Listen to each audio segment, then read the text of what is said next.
Have you ever heard the story about Monterey Pelicans in California? And I know what you're thinking, Taylor, why would a story about pelicans relate to me? And I'm going to share with you, whether you're a business owner, a salesperson, a parent, a citizen, why this story is essential for your perspective of when you go through life. This was just shared to me by Patrick in our recent managers meeting last week. He shared with us this story, and I'm going to break it down for you and why it's important for you. So these pelicans in Monterey, California, where they were always around in this area. It was where the fishermen fished. They were fat, they were plump, they were everywhere. Everywhere you went, there was pelicans. The population was anything but scarce. Why? Because these pelicans and these fishermen, the fishermen would fish, the pelicans would always eat their scraps. The fishermen would just leave their scraps when it comes to when they would cut the fish and they would eat. There was a surplus of food at all times. Then suddenly legislation hit where they were no longer able to fish on these boardwalks and in these areas. So the leftovers from where the pelicans would feed were no longer available to them. So this population that was once overpopulated when it came to pelicans were now dying. There was literally dead pelicans everywhere. They were starving. The population was now becoming scarce, and the locals realized, well, what could it be? And they brought in some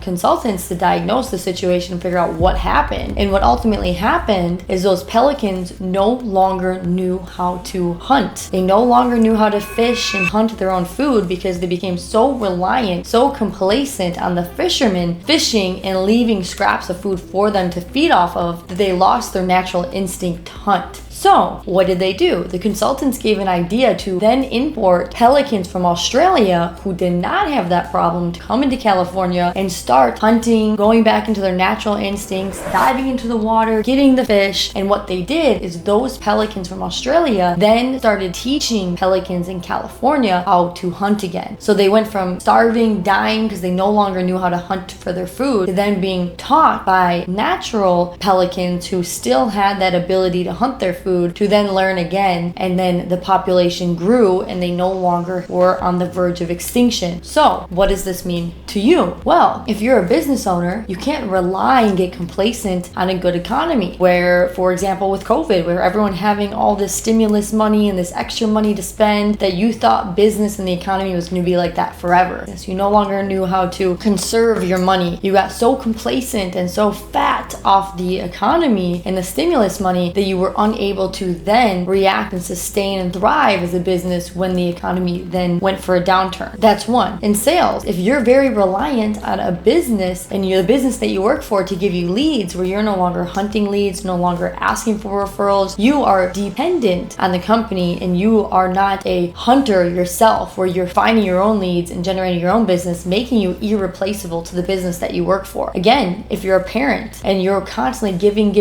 to your kids and they have no understanding of what it means to earn anything because you're always giving them and you're allowing your kids to live in a bubble, you are then creating pelicans, complacent fat pelicans of your kids that don't know how to survive and thrive on their own. If you're a citizen who is reliant on the government to subsidize your food, provide your housing, and you're no longer able to hunt and provide for yourself, you are a complacent pelican that is unable to survive and thrive as an individual, where you are then reliant on the government. So moral of the story, that you have got to, whether you're in business, whether you're a salesperson, whether you're a parent, whether you're a citizen, you have to know and learn the importance of always being a hunter, a fisher, knowing how to fish and knowing how to hunt, whether it be for new business, a good economy, a bad economy, whether it be for sales, for referrals, because it makes you irreplaceable, whether it be for a parent teaching your kids and allowing them to always know how to hunt versus you doing it for them, or a citizen knowing how to generate income and survive and thrive outside the government hands out. Because if you don't, you will too become a dying, starving pelican, where on the flip side, you can always have that natural ability, and if you do have the ability to hunt, will never go hungry. And if you're a business owner, not only survive but thrive in a down economy and looking to generate more business to grow and scale your business, click the link below, schedule a call with me. I am a senior business coach and manager with Beth David Consulting, and this is what we do. So I would love to learn more about you and your business and see where we could provide additional value to you.